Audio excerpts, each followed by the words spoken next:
चिया। हामीहरूमध्ये प्रायको दिनको सुरुवातको माध्यम हो। उठेपछि बिहान चिया सुरुप्प पार्ने बानी नै छ। पाहुना घरमा आए स्वागतको पहिलो कडी चिया हुन्छ। फुर्सदको साथी चिया। केही काम गरिरहेको अवस्थामा यसो विश्राम लिन्छौ, हातमा हुन्छ चिया। केही खुसी वा उत्साह साट्न साथीसँग बस्छौ, हातमा हुन्छ चिया। केही चिन्तनमा खोत्लिन्छौ, साथी बन्छ चिया नै। अर्थात् चिया हाम्रो सत्कार हो, संस्कृति हो। तर फेरि पनि एउटा प्रश्न उठि नै रहेको छ। नेपालीहरूले चियालाई कति बुझेका छन् त? 10% मान्छेले चिया बुझ्नु भएको छ। उहाँहरूलाई के बानी लाग्यो भने दुध, चिनी, पानी हालेर त्यसमा चाहिँ मसला पनि हालेर अनि खानु चाहिँ चिया हो भन्ने ठान्नुहुन्छ। डक्टरले चाहिँ त्यो नखा भन्छ फेरि। त्यसो भए हामीले चियाबारे के कुरा बुझ्न बाँकी होला? साँच्चीकै चिया कस्तो होला? यो कसरी बन्ला? किन हामीले खाइरहेको चिया चिया होइन होला त? एकैछिन यी र यस्तै प्रश्नको उत्तर खोज्न घोत्लियौँ है त। चिया भनेको चाहिँ यो यस्तो चिज हो, विश्वमा सबैभन्दा पानीदेखि दोस्रो बिक्री हुने चिया र उपभोग गर्ने तरल पदार्थ नै चिया रहेछ। र यो औषधि गुण भएको चिया हो। यो औषधि मानेर पिउँदो रहेछ अरू विकसित राष्ट्रतिर। यो कुराहरू नेपालीहरूलाई थाहा छैन। यो खानुको फाइदा पनि थाहा छैन र खाने तरिका पनि थाहा छैन। यो बुझाउनु एकदम जरुरी छ। यो बुझाइयो भने नेपालको चिया अन्तर्राष्ट्रियमा बेच्न जरुरी छैन। नेपालमा चिया खाने चलनको इतिहास पल्टाउने हो भने 200 वर्ष पुरानो रहेको छ। यो चलन भने विशेष गरी भारतबाट भित्रिएको हो। त्यतिखेर ब्रिटिस मल्लिए त्यो उसमा जाने हाम्रो गोर्खा रेजिमेन्टमा जाने हुनुहुन्थ्यो। उहाँहरूले कोसिरी लिएर आउनुभयो। अनि मुङलान भन्थ्यो त्यतिखेर भारतलाई। मुङलानबाट आएका मान्छेले चिया लिएर आउने अनि उनीहरूले चिया खुवाउन थालेको हो। चाइना जानुभयो भने पाहुनालाई सबैभन्दा पहिला चियाले स्वागत गरिन्छ। मिटिङ पनि चियाबाटै सुरु हुन्छ। अनि त्यो कल्चर चाहिँ ब्रिटिसहरूले भारतमा ल्याउनु भयो र भारतबाट चाहिँ हाम्रो ओपन बोर्डर भएर यता आएको हो। चिया खाने कल्चर बिस्तारै घरभित्र प्रवेश गर्दै गर्दा यसको व्यावसायिक यात्राले पनि प्रारम्भ गर्यो। यो कुरा विक्रम सम्वत 1920 को हो, जति बेला नेपाल र तिब्बतको युद्ध समाप्त भएको थियो। अनि तत्कालीन प्रधानमन्त्री जङ्गबहादुर राणा चीन भ्रमणमा पुगे। फर्कने क्रममा तत्कालीन चिनिया सम्राटले चिनिया जातको चियाको बिउ उपहार स्वरूप दिए। त्यही चियाको बिउ ल्याएर नेपालको इलाममा रोपेर सुरु भएको हो यसको व्यावसायिक यात्रा। चिया रोप्ने व्यक्तिमा भने जङ्गबहादुर राणाको छोरी ज्वाइँ गजराज सिंह थापाको नाम जोडिन्छ। इलामको गौडा भनेको त्यो बेलाको प्रशासन कार्यालय रहेछ। विक्रम सम्वत 1920 मा गजराज सिंह थापा कर्णेल, उहाँलाई श्रेय जान्छ। उहाँलाई म नमन पनि गर्न चाहन्छु कि उहाँ चाहिँ दार्जिलिङको प्रभावबाट चाहिँ नि इलाममा चिया रोप्नुभयो। यसपछि नेपाली चियाको उत्पादन उल्लेख्य मात्रामा अघि बढेको भने 2029 सालपछि हो, जतिखेर तत्कालीन राजा वीरेन्द्रले झापा, इलाम, पाँचथर, धनकुटा र तेह्रथुम जिल्लाहरूलाई चिया क्षेत्र घोषणा गरेका थिए। यसरी सुरुमा इलाम चिया कमान र यसको 2 वर्षपछि झापामा सोक्तिम चिया कमानको स्थापनाबाट नेपालमा सुरु भएको चियाको बिरुवा हुर्कदै आज विश्व बजारमा नेपाली चिया भनेर चिनिएको छ। प्रभाव बढ्दो छ। हामीसँग चाहिँ higher the altitude better the quality. किसानहरूले आफ्नो बच्चालाई जस्तो स्याहार गर्छ चियाबारीलाई। अनि 2 पात 1 टिप छ हगे। अनि त्यो 40 वर्ष उमेरको चाहिँ एकदम लक्का जवान छ। त्यसले गर्दा हाम्रो चिया गुणस्तरमा अब्बल छ। हामीले भनेको होइन, अन्तर्राष्ट्रिय प्रतिस्पर्धामा हामीले पाएको गोल्ड मेडलले भनेको हो। नेपालको पूर्वी पहाडी जिल्लालाई हराभरा बनाउने चिया नै हो। यसले ग्रामीण समाजको जनजीवन उकास्न महत्त्वपूर्ण भूमिका खेलेको छ। व्यावसायिक चिया खेती हुने विश्वका 25 देशमा नेपाल 10औं स्थानमा पर्छ। अहिले भने नेपालमा झन्डै 24,000 हेक्टरमा चिया खेती हुने गरेको छ।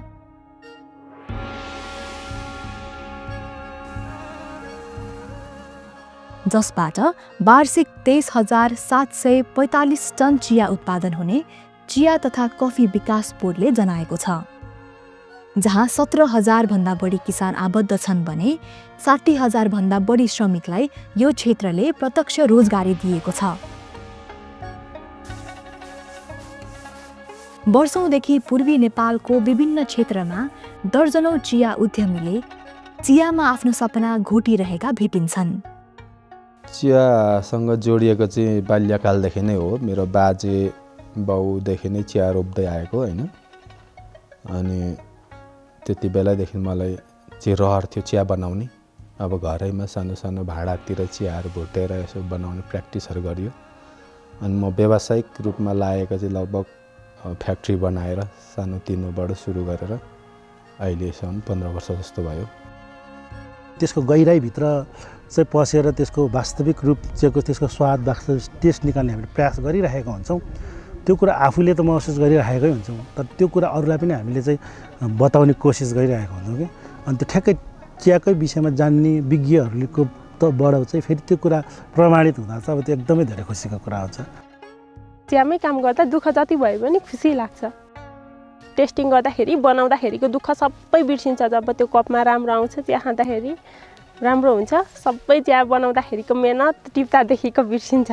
अनि अरू टेस्टिङमा आएको बेला बाहिरको मान्छेहरूले बेस्ट छ भन्दाखेरि त झन् दामी हुन्छ।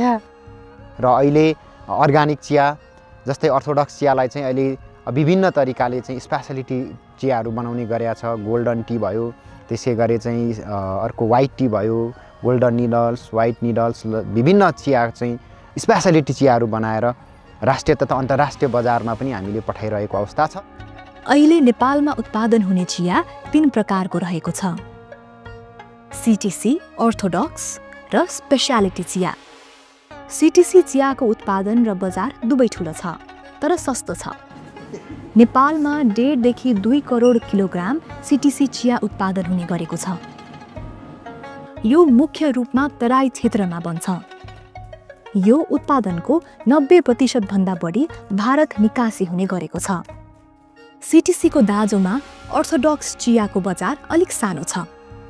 चिया तथा कफी विकास बोर्डको तथ्याङ्क अनुसार करिब 65 लाख किलोग्राम अर्थोडक्स चिया उत्पादन हुँदै आएको छ। यो चिया परम्परागत तरिकाले ओइलाउने, माड्ने र सुकाएर तयारी हुन्छ। 80% हाराहारीको यो भारततर्फ निकासी हुन्छ। यसबाहेक अन्तर्राष्ट्रिय बजार, खास गरी भारतपछि जर्मनी, जापान जस्ता देशमा अर्थोडक्स चियाको माग छ। नेपालको स्पेशालिटी चियाको उत्पादन र बजार सबैभन्दा पछि सुरु भएको हो। नेपालमा यसको उत्पादन तथा बजार बल्ल विस्तार हुने क्रममा छ। 12-13 वर्ष अघिदेखि मात्र सुरु भएको यो उत्पादनले अहिले विश्व बजारको ध्यान तानेको छ। त्यसको लागि हामीले चाहिँ गार्डनमै गएर सेलेक्सन गर्ने, अनि त्यसको बुस अनुसारको जात अनुसारको सेलेक्सन गरेर बनाउने र त्यसलाई चाहिँ एकदम धेरै त्यसभित्र चाहिँ स्पेसलिटी त्यो चिज दिनु खोजिरहेको चिया चाहिँ स्पेसल, त्यो एउटा कला हो, आर्ट भनौँ न। हामी चियालाई प्रोफाइल भन्छौँ। चियाको टेस्ट, अपियरेन्स हेर्दाखेरि नेपालको युनिक छ र त्यस्तो चिया अरू कुनै देशमा संसारमा बनाउनु सक्दैन। कारण चाहिँ हाम्रो टोपोग्राफीले, हाम्रो सोइलले गर्दा नेपाल अहिले निकै फेमस भएको छ। There will always be a demand for Nepal tea and this demand बढ्दैछ एभ्री इयर। राम्रो चियाको सधैँ डिमान्ड हुन्छ। बाहिरले नेपाल चियालाई विश्वास गर्नु थालेको छ र म धेरै स्कोप देख्छु यसमा मार्केटिङमा र अर्ग्यानिकले ठुलो रोल खेल्छ इन द फ्युचर। गुणस्तर मूल्याङ्कन सम्बन्धी अन्तर्राष्ट्रिय प्रतिस्पर्धामा नेपालको उत्पादनले ग्रान्ड गोल्ड मेडल समेत प्राप्त गरेपछि चिया उद्यमीलाई थप हौस्याएको छ। मैले बनाउने चिया चाहिँ विशेष गरी चाइना र ताइवानमा धेरै महँगोमा बिक्री हुने चिया पनि हो। यो भेराइटीमा पनि ट्राई गरौँ न त भन्ने हिसाबले म चाहिँ यो उलङ भन्ने चियामा त्यता फोकस गरेर त्यो खालको मेसिनहरू सेटअप गरेर मैले त्यो चिया सुरु गरेको हो। ब्ल्याक टी भनेको फुल फर्मेन्टेड चियाहरू हुन्छ, व्हाइट टी, तपाईँको ग्रिन टीहरू भनेको त्यो नन फर्मेन्टेड चियाहरू हो। अनि यो उलङ चिया भनेको चाहिँ सेमी फर्मेन्टेड चिया हो होइन, बिचको दुईटाको बिचको। अरू चियाहरूभन्दा छुट्टै किसिमको यो चाहिँ अलि फुड्सहरू सम्बन्धी त्यस्तो खालको फ्लेभर वासनाहरू आउने चियाहरू पर्छ। हाम्रो चियाले अन्तर्राष्ट्रिय प्रतिस्पर्धामा 10वटा मेडल पायो, 6वटा त गोल्ड मेडल मात्रै पायो। न त हाम्रो छिमेकी दक्षिणले पायो, न अलि परको छिमेकीले पायो, हामीले पायौँ। स्पेसियालिटी टीको मुख्य विशेषता भनेको नै यसमा भरिने कला हो, जसमा माटोको बनावट अनुसार भूगोल अनुसार चियाको स्वाद फरक फरक किसिमको निकालिन्छ। फरक फरक पहिचान स्थापित गर्दै स्पेसियालिटी टी बनाउने गरिन्छ। स्पेसियालिटी टीको लागि हामीले लिफहरू सेलेक्ट गर्दाखेरि टु लिफेना बड भयो, वान लिफेना बड भयो अथवा बड मात्रै भयो, जस्तै हामीले चाहिँ त्यसलाई चाहिँ एउटा उचित रकम दिएर चाहिँ खरिद गरेका हुन्छौँ। जुन चाहिँ हामीले बनाउँदाखेरि चाहिँ त्यसमा वातावरण भयो होइन, तपाईँको सबै क्लाइमेटको कुराहरू भयो, सबै कुराहरू चाहिँ एकदमै मध्यनजर गरेर बनाइएको चियाहरू हुन्छ, जुन चाहिँ चियाले चाहिँ स्पेसियालिटी रूपमा खाने चलन छ अथवा प्रख्यात छ भनौँ न। स्पेसियालिटी टी बनाउनुमा मुख्य भूमिका भने टी मेकरमा रहन्छ, जसले चियामा हुने स्पेशल गुण चिनेर र पहिचान गरेर त्यो भित्रैबाट निकाल्ने गर्छन्। उक्त चियामा कस्तो किसिमको स्वाद निकाल्ने, लुक्स कस्तो निकाल्ने भन्ने कुरा व्यक्तिको कलामा निर्भर हुन्छ। कसैले पातबाट मात्र पनि स्पेसियालिटी टी बनाउन सक्छ, कसैले डाँडको मात्र पनि बनाउन सक्छ, त कसैले सुइरोबाट मात्र पनि बनाउन सक्छ। विशेष गरी नेपालको स्पेसियालिटी चियाले अहिले विश्व बजारले नै हेरिरहेको अवस्था छ। सिजनको अगाडि नै अहिले डिमान्ड आउनु सुरु भएको छ, त्यो चाहिँ मेरो लागि भेरी गुड साइन। यसरी नेपालको स्पेसियालिटी चिया उत्पादन बढाउन र विश्व बजारमा पुर्याउन पछिल्लो समय साना तथा मझौला व्यवसायी निकै सक्रिय रहेका छन्, जसले उत्पादन गरेको चिया विश्वको जुनसुकै ठाउँमा पनि माग बढ्दो छ, विश्वले हेरिरहेको छ। त्यो सानाको चाहिँ झन् राम्रो छ, त्यसले चाहिँ व्हाइट टी बनाउन सक्छ, गोल्डन टी बनाइरहेछ, सिल्भर टी बनाइरहेछ, ग्रिन टी बनाइरहेछ, त्यसको भविष्य झन् उज्जवल छ। बाहिर देशको बायरहरूले त उनीहरूले धेरै देशको चिया चाहेको हुन्छ, धेरै भेराइटी, र पनि नेपालको छुट्टै एउटा मिठो खालको चिया छ, राम्रो चिया छ। यस्तो चिया हामी किन्छौँ धेरै क्वान्टिटीमा भन्ने आशाहरू धेरैले दिइरहेछ।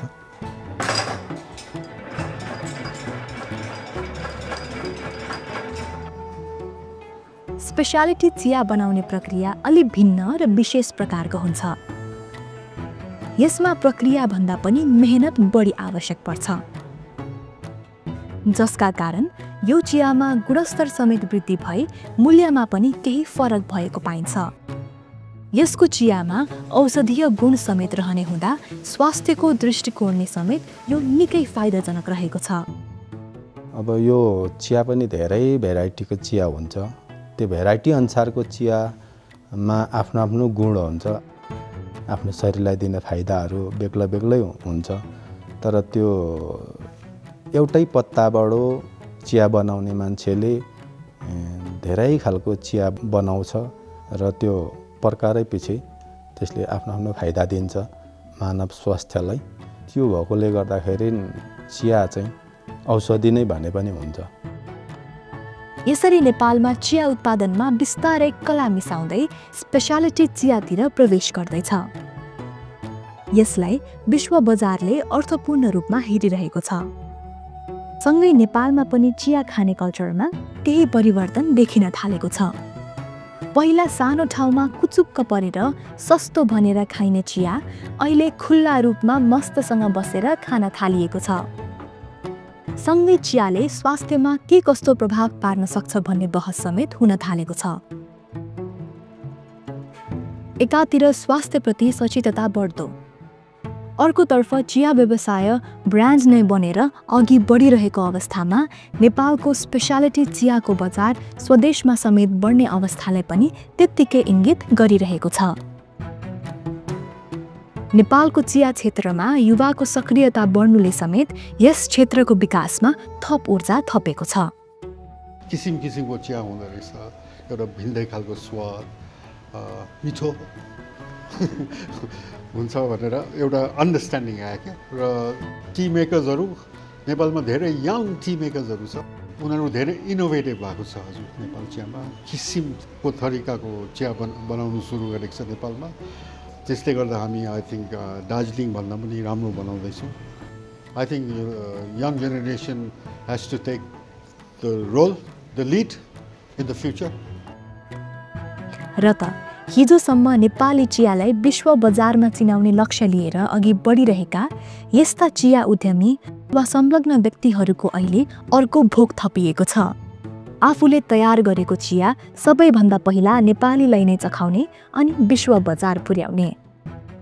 हामी चाहिँ नेपालको चिया नेपालमै खानुपर्छ भन्ने मान्यता, नेपालको चिया नेपालमै बिक्री हुनुपर्छ भन्ने मान्यताका साथ अगाडि लिएर एउटा अभियानको रूपमा पनि हिँडेको छु।